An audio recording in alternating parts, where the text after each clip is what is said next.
mau ke suatu tempat. Gue bilang aja deh, gue mau ke JHCC. Lagi ada pameran kebudayaan.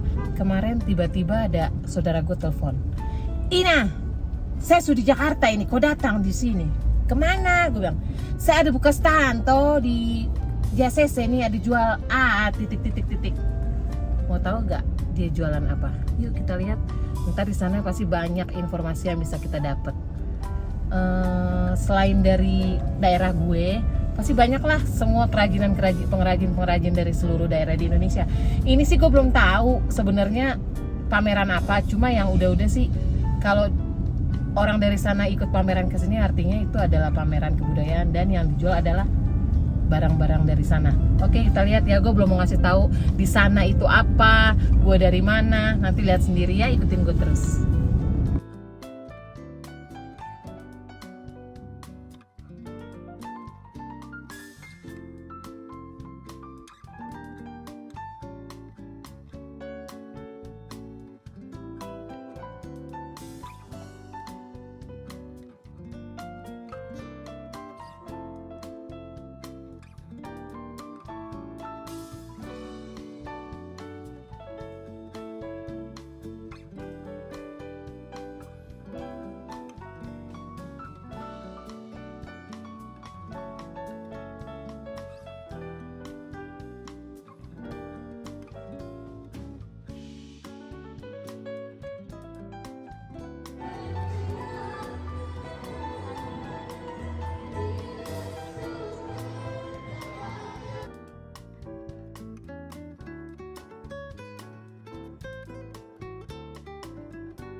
Halo kakak saya, mari masuk.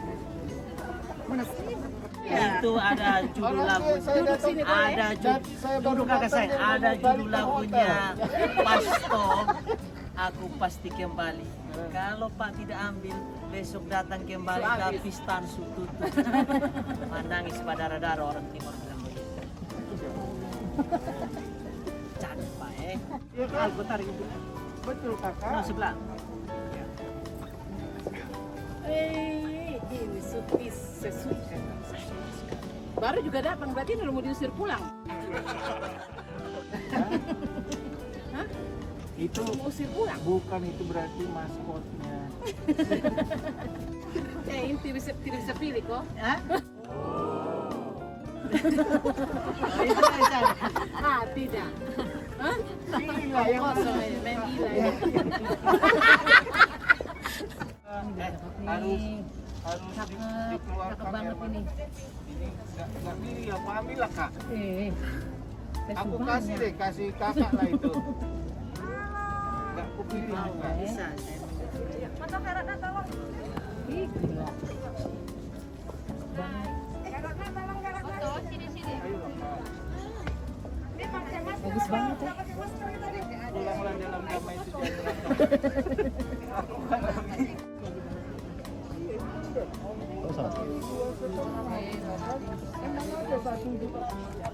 Sama sekali dia, tapi dia ambil keuntungan Narasinya 50%. bagus ya. Yes, narasinya enak. Kata orang kalau Pahiku dengan songket. Ini pahiku. Yes. Motif timbul ini dengan cara dicungkil untuk membentuk motifnya. Makanya dia bilang hikum pahiku. Kalau matamu Sama melihat seperti hal-hal sarung yang pahiku yang di tidak bawah. baik harus dicungkil. Hikum jadi motifnya timbul. Kalau yang di tengahnya ini tenun ikat. Kita lihat yang tidak baik. Oh, tidak terlalu banyak pahiku sini. ada banyak. Oh iya. Gue lagi mau kue-kue. Ya. Saya ada ketemu siapa? dia Ade sebenarnya. Dia Ade kan. Dia ini juragan kain. Jadi kalau cari kain Sumba sama dia udah paling akurat, udah paling top, udah paling asli. Nggak akan pokoknya harga saudara selalu pasti sama dia, tapi kualitas oke. Harga oke, Bonus oke, udah pasti bonus. Dan barangnya bukan barang asal-asalan.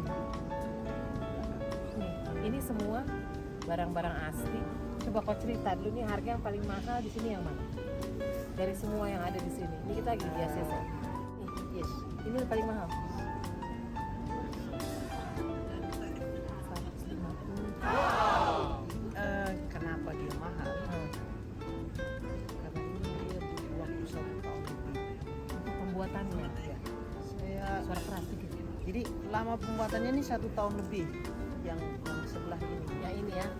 Dia kenapa mahal? Satu karena lama pembuatannya. Kedua karena dalam pengerjaan itu kita tidak mungkin, misalnya saya pengerja, tidak mungkin serta-merta saya sendiri yang Kerja.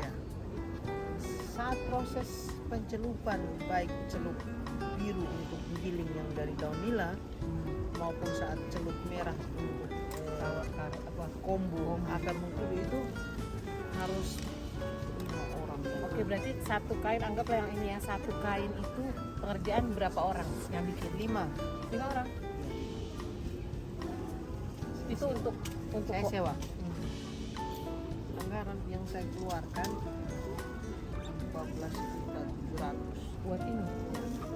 Oke, terus itu 14 juta untuk semua produksi. Di luar untuk kapakin yang Kapaknya dia punya tali-tali kecil ini ya. sama ini.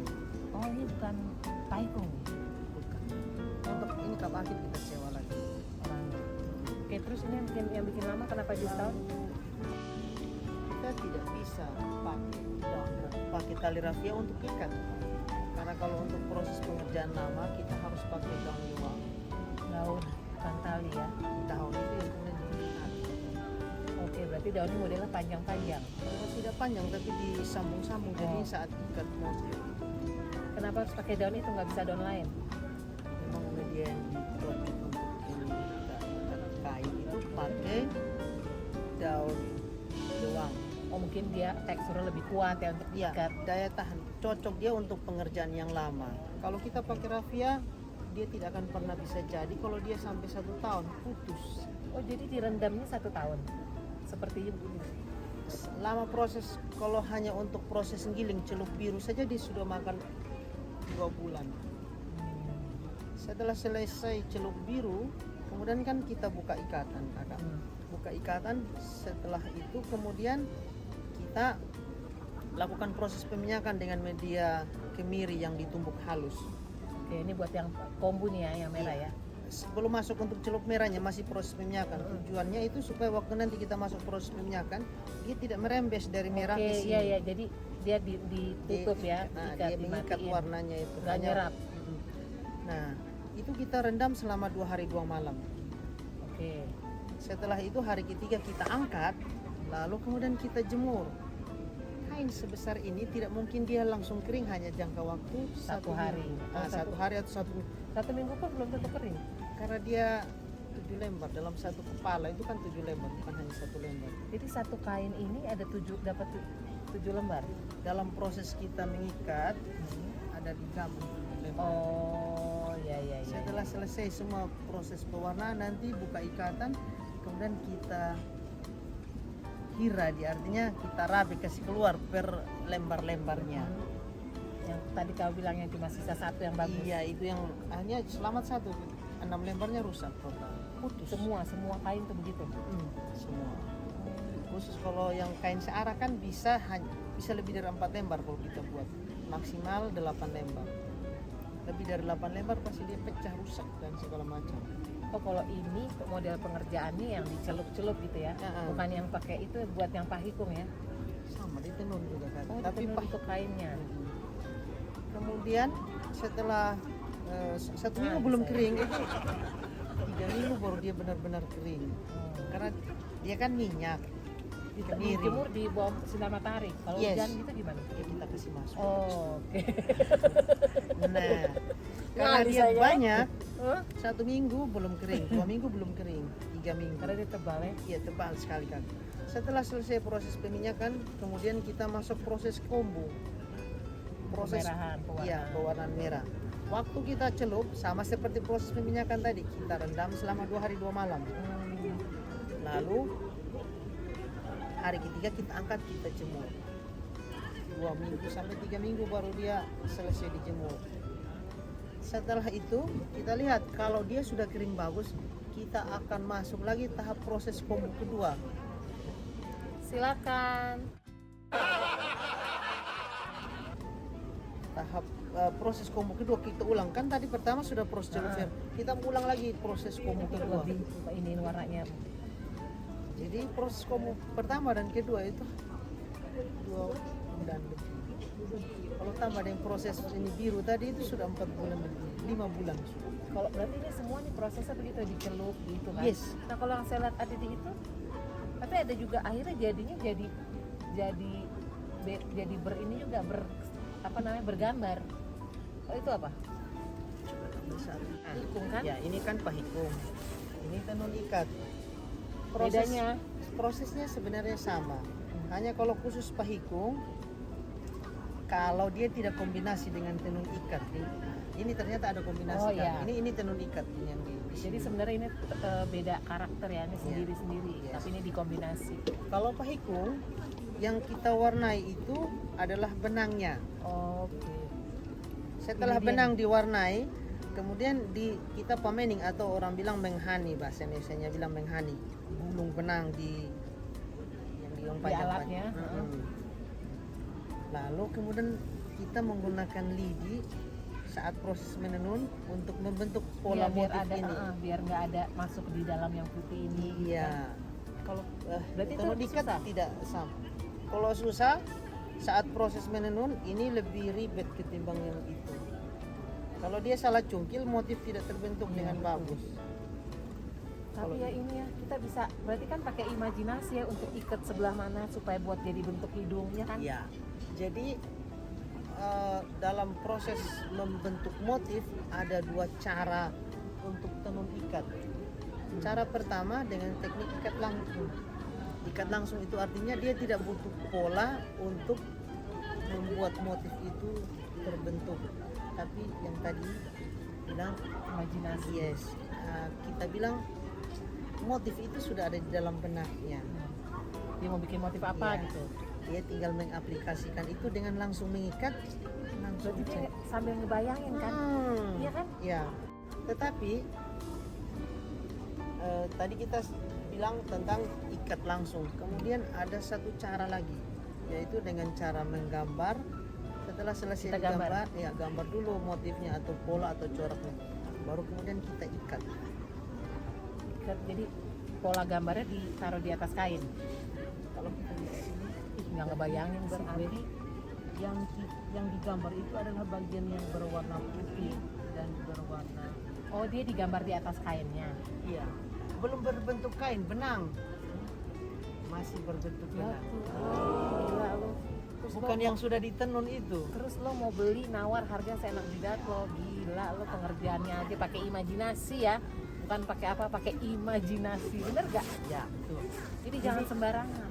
Tetapi ada kelemahan dan kelebihan dalam 2 hal cara membentuk motif. Jika pada Bisa ngebayangin. teknik mengikat langsung itu motifnya jadi lebih hidup. Karena dia langsung ikat untuk jadi motif. Sementara kalau dengan cara digambar, biasanya bentuk motifnya agak kasar. Lekukannya tidak langsung bulat. Tapi dia bentuk siku-siku. ya siku-siku. Ya, kayak gini. Karena dengan cara digambar. Terus kelemahan lain kalau pada teknik ikat langsung, dia tidak bisa membentuk motif untuk semua motif, hanya motif yang dia kuasai. Misalnya kakak tua, enggak, rusa, enggak. Sementara kalau motif kayak begini dia akan susah. Aduh, saya masih belum bisa ngebayang, mungkin harus lihat langsung baru bisa. Jadi ini yang tadi kamu bilang yang digambar benangnya. Yes. Jadi sebelum benang yang sudah kayak kumpulan Oke. lidi begitu, sudah diikat dia kencang. Disatuin. Banyak-banyak Terus baru digambar. digambar. Baru nanti kita tinggal ikat di ujungnya gitu. Ikat. Oh, ngerti. Yang orang bayangkan selama ini bahwa kok mahal. Seni itu tidak bisa kita ukur dengan berapa banyak uang yang kita miliki. Itu satu. Kedua, cara berpikir orang sehingga menjadi suatu karya seni tidak pernah orang nilai. Mereka hanya berpikir tentang barang yang sudah jadi, lalu kita bilang harga 1 juta, 2 juta ini mahal, bisa kurang tidak. Saya pernah bercerita bahwa seperti ini. Misalnya, saya tidak bilang 1 tahun, tapi lama pengerjaan itu 3 bulan. Paling lama ya. Ya anggap. paling lama katakanlah begitu. Lalu dari 3 bulan itu setelah jadi kemudian kita bilang kainnya harga 1.500.000. 1.500.000 itu nanti kita coba konversi. Kalau ada yang bilang mahal 1.500.000. 1 bulan 30 hari.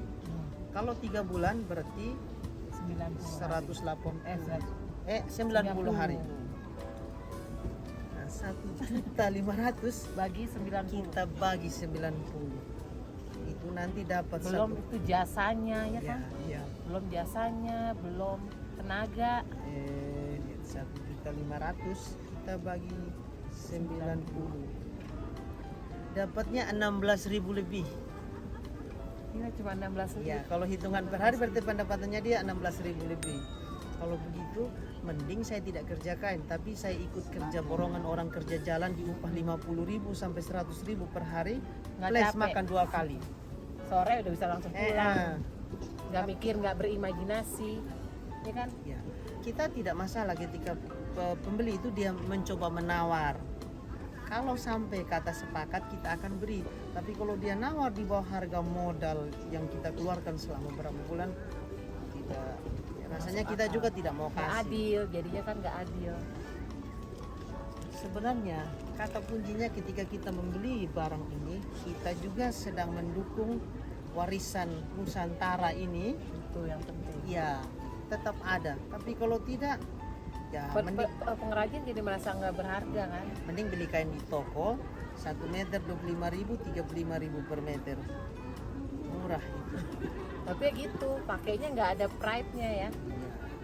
Nah, Kalau ini apa? kita lihat ini adalah motif patola kamba. Apa tuh? Kalau kita bercerita tentang motif patola kamba, jadi aslinya Patola kamba. yes. Patola kamba ini sebenarnya motif yang aslinya dia berasal dari India, Gujarat India.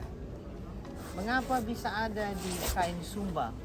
Itu karena dulu kalau kita ingat-ingat masih sekolah SD dulu, kita dapat pendidikan tentang sejarah pedagang Gujarat. Dari Arab. Oh, India. Pedagang Gujarat dari India itu mereka melalui jalur sutra. Jadi jalur sutra itu bukan hanya dari Cina sampai di mana-mana, bukan hanya sampai di Jawa, tapi juga sampai ke Nusantara, sampai ke Sumba sana. Dulu kita belum mengenal mata uang. Akhirnya barter. ya ketika Silakan. mereka membawa sutra mereka dari India, mereka sampai di Sumba, mereka kemudian juga membeli hasil bumi. Dengan cara apa mereka membayar? Dengan menukar barang bawaan mereka itu dengan hasil bumi. Ya. Nah, di kain sutra itu ada motif ini oleh nenek moyang kita, kemudian mengaplikasikan Ke kain ke Sumba. kain Sumba. Oh, namanya itu patola kamba itu. Sama seperti ya kalau kita ketemu motif gajah. Di dalam filosofi Sumba kita tidak punya gajah. Karena memang keberadaan gajah di Sumba itu Nggak tidak ada. ada. Tapi itu dipengaruhi oleh Thailand. Oh, karena dulu kayak gitu ada cerita, ada yang datang, mereka bawain apa gitu. Demikian juga dengan motif naga. Kita di dalam filosofi mitologi Sumba tidak ada naga. Itu pengaruh oleh Tiongkok. Dulu orang Tiongkok sampai di Sumba bawa porselin, tembikar, keramik. Ada naga di situ. Ya. Itu yang kemudian dipindahkan ke kain Sumba oleh orang Sumba. Ya karena dulu mungkin belum banyak yang mereka tahu, yang ada di yang kelihatan sama mereka aja itu yang mereka jadiin Iya. motif ya. Hanya kelebihan mereka orang zaman dulu itu memiliki daya ingat yang tinggi. Dan imajinasinya. Yes. Dia hanya dengan melihat, kemudian dia bisa memindahkan apa yang diingat itu Dalam kain. kain. Bukan cuma kalau gambar sih mungkin masih gampang ya. Biasanya zaman dulu hanya para raja dan bangsawan saja yang memakai kain sumba. Jadi raja itu kemudian dia menyuruh hambanya atau anggota di dalam rumah itu untuk membuat kain untuk dipakai. Dulu orang belum berpikir bahwa kain ini bisa diperjualbelikan, sarung selendang ini bisa diperjualbelikan. Orang dulu hanya berpikir pada bagaimana supaya badan saya itu bisa ditutup. Jadi orang dulu itu hanya saya kerja supaya saya bisa pakai. Iya. Saya kerja supaya kalau saya pergi berkunjung ke keluarga saya yang jauh berkilo-kilo sana, Saya ada barang bawaan yang bisa dikasih. ya.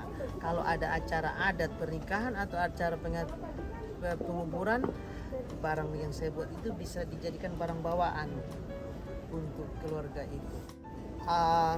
Kalau di Sumba itu misalnya di suku Sumba, kalau perempuan yang meninggal, maka kalau kita anggota keluarga yang kita bawa bukan kain, Apa? sarung. Oh, sarung. Karena sesuai dengan fungsinya, sarung itu untuk perempuan, kain itu untuk laki-laki. Oh ya, kain tuh lebih bisa kayak dililit-lilit tuh kain Yes. ya. Kalau sarung ya cowok nggak bisa pakai sarung kan. Kemudian kalau bilang tidak sembarang, contoh kayak tadi, papanggang. Kalau di dalam budaya Sumba sebenarnya kain yang dipakai untuk bungkus Mayat jenazah. karena aliran kepercayaan Marapu hampir sama seperti dalam Alkitab. Kalau dalam Alkitab dari tanah kembali ke tanah, tetapi kalau di dalam ajaran Marapu atau Jingitiu kalau di Sabu, jika kau datang ke dunia dalam posisi melipat seperti ini, maka ketika kau meninggal dan Oh kembali, iya, benar. kau Didudukin harus begitu kembali kan? dengan posisi seperti itu. Kalau dia belum beragama, Oh. jadi Di Sumba apa di Sabu? Sumba Sabu Sama sama. kan? Iya, makanya saya pernah nonton film Marlina, ada di pojokan, ada didudukin itu tuh, Yes. ternyata tuh mayat ya. Iya. Jadi kain papanggang itu tadi, kalau kita di dalam ajaran Marapu di dari Sumba, sebenarnya hanya dipakai untuk bungkus. Nutupin aja Yes. biar nggak kelihatan gitu. Dia berbungkus sampai berpuluh-puluh lapis. Heeh. Jadi kalau kita di Tapi dia Sumba nggak bau tuh ya. Bau. sampai nanak-nanak. Serius kan kakak belum pernah ikut. Iya, nggak, tapi maksudnya itu kan nggak bisa, belum tentu bisa langsung dikubur kan? Iya belum tahu. Nggak ada ruangan sendiri buat simpen itu. Ada satu rumah. Jadi bagi hamba yang setia dia harus tahan nafas. Terus saja melalui kayak Nggak ada ramuan untuk kayak jamu gitu untuk. Heeh. Nggak ada. Kirain ada No. jamu. no. Jadi kalau orang Ini tidak juga- biasa, Ini juga kita seru nih. jangan kalau kita tidak biasa, kalau kita berkunjung ke situ lalu orang ajak makan, kita makan di sampingnya. Heeh. Jadi ini bukan melecehkan tidak, tapi Iya, memang iya. memang Adat yang istiadat seperti itu. yes, kalau dia masih Marapu. Tapi kayak di kota Wengapu banyak masih udah nggak ada ya. Biasanya udah lebih beberapa yang masih ke dalam ya. bangsawan masih. Terus Nggak, terus abis itu kain, begitu abis dia dikubur, kain itu udah nggak berlaku lagi, buang dong. dia ikut masuk ke dalam. Oh kubur. iya, ikut masuk ke dalam tuh kain. Karena sekarang itu kan sudah dilarang, jadi tidak diperbolehkan lagi. Kalau mengikuti yang seharusnya, dulu itu hambanya, budaknya yang paling setia, yang pengiring raja itu, dia akan ikut masuk. Mati. Dia masih hidup pasti dia begini. Oh, Jadi sejak tahun-tahun 7 bulan kalau saya tidak salah masih itu, ada tuh. kalau ada mau penguburan seperti itu, hansip, tentara, polisi, mereka akan ada di kebun atau di sungai. Buat Jaga-jaga. Karena hambanya itu dia tidak pernah tahu bahwa dia nanti akan jadi tumbal. Nanti yang misalnya tuannya itu ya, dia akan suruh siapa, suruh itu hambanya itu pura-pura kau tolong pi ambil apa di kebun atau kopi timba air di kali. Di sana sudah ada orang yang tunggu buat penggalak begini. Jadi dilarang. Akhirnya jadi nggak dengan sukarelanya si hamba itu untuk kalau memang dia sukarela diterjun saja ke lubang kubur. Kayak begitu. Sekarang sudah dilarang jadi tidak nggak boleh lagi, itu kan Iya. hak, melanggar hak asasi manusia ya. Jadi biasanya yang hanya ikut masuk itu kudanya yang paling setia. Kuda. Kalau di Sabu kita masih lihat kuda yang menari itu yang Kalau kebetulan beliau juga cukup mengenal tentang Sumba. Sini kakak. oh iya. Ini jadi kalau di Sumba saya kurang lihat, tapi kalau di Sabu ada kuda yang bisa menari itu. Jara pehere dia. Jara pehere. Ada perayaannya Jara pehere. Dia bisa kayak goyang sendiri. Kudanya. Dikasih, goyang. Jadi ada ini ada magic kayak gitu kali. Enggak. Kalau Mereka dilarang. Sumba juga dulu ada. Dia Sumba potong, ada. dia Ya, sekarang kalau sudah mau tinggal di penguburan. Bukan, maksudnya adalah si kudanya itu katanya kalau di benerannya yang dulu rajanya, si kudanya itu katanya ikut masuk mati juga sama tuannya gitu katanya. Kalau bilang ikut mati begini, biasanya karena tidak lagi orang yang jadi tumbal, itu ketika jenazah tuannya masuk, ini kuda ini tiba-tiba pingsan sendiri, dia rubuh sendiri tanpa dikomando. Masa sih? Yes. Percaya nggak Rubuh. percaya, percaya Iya, nggak dia percaya. rubuh, dia jatuh sendiri. Kita tidak percaya, tapi setiap kali kalau ada ritual seperti itu dia Masih ada. Sampai sekarang masih ada, udah nggak ada. khusus untuk yang masih merapi. Oh. Cuma karena feodalisme di Sumba itu masih kuat, walaupun dia sudah memeluk ajaran agama Kristen atau Muslim, tetapi ritual proses penguburan itu tidak bisa hanya dalam jangka waktu 1 sampai 3 hari. Kenapa? Mereka harus duduk dulu, keluarga duduk rembuk. Duduk rembuk untuk apa? Untuk pauhi. Pauhi itu undang sanak saudara duduk sama-sama, pikul sama berat beban, mau kasih keluar biaya berapa? Tangan. Begitu. Karena kalau dia undang, kalau dia keluarga besar berarti orang besar yang diundang. Ya. Kalau penguburan tidak mungkin 1 hari, 2 hari, 3 hari. Selesai penguburan pun keluarga yang ada di situ tidak mungkin langsung pulang. Kita harus ini Urus apa? kameti. Kameti itu apa? Kita potong Gadang. Mete. potong itu mete. hewan, bukan. Potong hewan itu untuk kita bagi dengan keluarga yang datang. Ya. Dari tuan rumah ya. Kenapa dia bagi? Misalnya kakak sedang berduka, saya keluarga, saya datang di kakak pasti saya bawa hewan. Keluarga lain juga demikian. Kalau bawa hewan, selesai penguburan, hewan itu potong Harus dipotong. untuk makan, kasih jamu Tamu. tamu. Yang sisanya kemudian dipotong, kakak bagi. Saya sudah bawa hewan, kakak balas kembali lagi dengan hewan, dengan kain. Pada saat nanti ada Saat itu, Oh, pas pulangnya. yes, kan bawaan-bawaan itu dihitung kan, ada juru tulisnya itu. Yang diundang, kau bawa apa, saya bayar dengan itu. Ya kalau kau tidak bawa apa-apa, ya saya tidak perlu kasih juga. Iya, Kalaupun iya. harus kasih biasanya daging 1 Potong. irisnya kayak begitu. Syarat aja buat syarat. Jadi tetap nyonyor yang punya rumah nanti. Padahal lagi berduka ya. Iya, karena gengsinya kuat kita. Ya orang Sumba. Kayak begitu. Ya ampun. Nah, ini kita tidak rasis, tapi memang Iya, kita kan lagi cerita-cerita ilmu budaya itu pengetahuan. kita tidak bisa lupa dari mana kita berasal. Tapi Karena- kan itu kan jadi edukasi kan, jadi akhirnya kita jadi tahu. Kalau enggak kan kita nggak ngerti. Akhirnya kayak gini, kalau nggak ngerti kan kita kayak nggak menghargai aja. Dulu nih saya cerita, kecil-kecil saya kan papa suka bawa kain. Akhirnya dipakai buat tatakan setrikaan. Angus. Iya jadi buat kain biasa-biasa aja, padahal ini kan mahal. Kalau orang yang berpikir orang bilang dia berpikir sempit, dia akan berpikir bahwa kita terjerat oleh adat. Adat. Bisa ya, bisa tidak. Pada kondisi tertentu seseorang bisa terjerat oleh adat pada kondisi ketika ada kematian Ada atau urusan. pernikahan. Tetapi pada saat yang kondisi situasi yang lain sebenarnya adat dan budaya itu meringankan beban keluarga. Kalau apa menikah? Yes, kenapa meringankan? Karena keluarga akan datang saling meringankan beban yang ada di bahunya. Kalau dia tidak punya apa-apa, keluarga lain datang bantu dia. Itu bagian dari arisan. Yes. Tapi itu diingat terus. Iya, arisan itu apa? Yang tadi saya bilang, saya datang di kakak, saya bawa apa, kakak harus balas. Bukan hanya balas saat itu, saya ada susah nanti kakak datang. Itulah. Dengan bawa itu yang kita udah Yes. Mempererat erat hubungan kekeluargaan. Gitu. Silaturahminya tetap berjalan dengan baik. kalau di sini kan kita bawa apa besok lo mau bawa enggak Ya, kan terserah. terserah, Kalau di ya. situ Lalu adatnya kita harus- karena itu hutang seumur hidup itu. rasa Ya, begitu kakak. rasa kekeluargaannya terbangun dari situ. Iya, makanya Mau bilang hutang tidak, tapi Iya. itu ikatan. Ikatan itu. kekeluargaan. caranya. Makanya kalau misalnya saya dan kakak pacaran, kemudian saya nikah dengan kakak. Kalau kakak Sumba, saya Sabu atau Sumba, ketika saya pergi untuk melamar, tetap saya mengikuti adat Sumba. Lalu saat duduk Belis. adat, yes, ini kita bicara belis sebentar. Saat duduk adat, unang itu dia bilang kau harus bawa 40 ekor.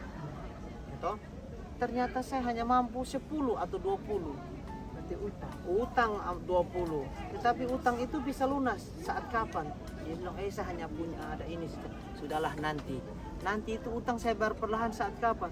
Waktu kakak ada acara hajatan, pernikahan, kematian, saya datang, saya bawa misalnya 1, 2. Setiap kali dihitung terus terhitung untuk langsung. melunasi.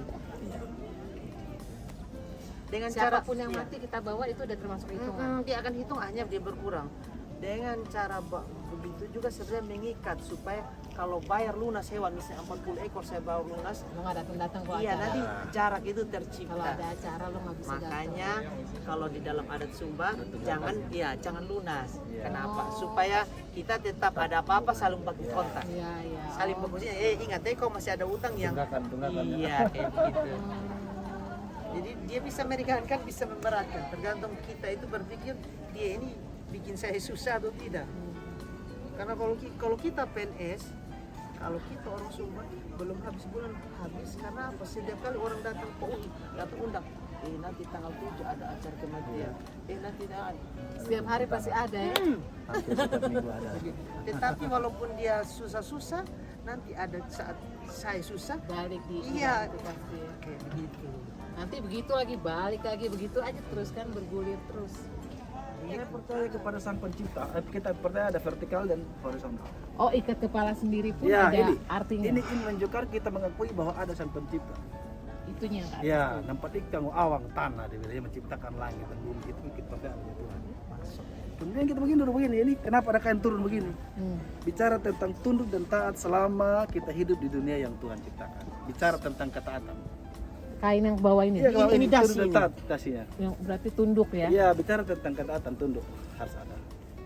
Tundukan kepada Tuhan. Jadi nggak kepercayaan cuma kepada sekedar Tuhan. lilit-lilit. Iya, bahkan hukum-hukumnya semua itu dituangkan dalam ini. Ketika meninggal itu sudah digambar dalam memuli itu sebagai batis masuk nanti kayak primarapu atau hadis atau kita bilang Surga. Paus. Surga ada dua tempat. Yang pertama itu kalau untuk sejarah penciptaannya manusia. Setelah dia berfirman, kemudian dia membuat dengan tangan, dia menempatkan manusia itu untuk dalam sumpah di teluran bidah maupun di Bangkapilah Monjat. Itu bahasa tinggi. Apa tuh artinya? Itu satu Laut. satu taman yang indah yang dibuat oleh Tuhan sendiri yang tidak ada kesusahannya. Dia menerjemahkan bahasa Sumba, bahasa mendalam. Dalam tinggi itu. Bahasa Sumba ya. yang itu bahasa Itu tinggi, luluk ya. yang hanya wunang saja yang boleh omong Ya, saat omong dipikir saat adat. Ya, luluk itu kan kayak Syair. syair ya. Saat kalau Jawa kan kromo enggenya sudah jadi kata. Ikuti pun ada Nggak kawin proses. sama orang Sumba. Banyak. Nanti atur waktu dulu. Ah. Atur waktu. Kakak siapa namanya? Umuran. Nanti chat ya. Pendeta ini. Oh, bapak. Amsul saja. Bisa di ngapu. Di Petawang. Petawang. Dekat gereja Petawang di jembatan Oh. situ. Jadi jauh-jauh. Saya kekeluargaan Raja Sabu dengan Sumba sampai ada di Melola pun sampai ada rumah-rumah semua saya hafal semua. Sudah kita diajarkan oleh keluarga Kita bahwa foto dulu dong. tidak ada orang Sabu, tidak ada orang Sumba. Yang ada Sabu yang ada Sumba itu kita punya keluarga kita bersaudara. Buranda. Kita punya nama Sumba yang kita saling bertahu. Ya udah, terima kasih Ya, Bapak Kakak. Pendeta. Tuhan berkati, Nanti kita sampai ketemu ketemu. ya. Sip. Nanti sebelum hari Minggu saya kesini lagi. Oke, siap laksanakan. Terima kasih Kita mau pimpin semua. ibadah dari sini juga boleh. Oh, boleh dong. Kakak Bintang. Siap. Terima kasih buat ngobrol-ngobrol sorenya. Nanti kalau Terima begitu kasih. datang pakai. Hah? Pakai. Pakai dong. Kasih duluan. Dah, Kakak makasih ya. Pokoknya kontak-kontak. Pasti. Siap. Nanti kita ketemu lagi di obrolan selanjutnya. Nanti kita ke sebelah, oke?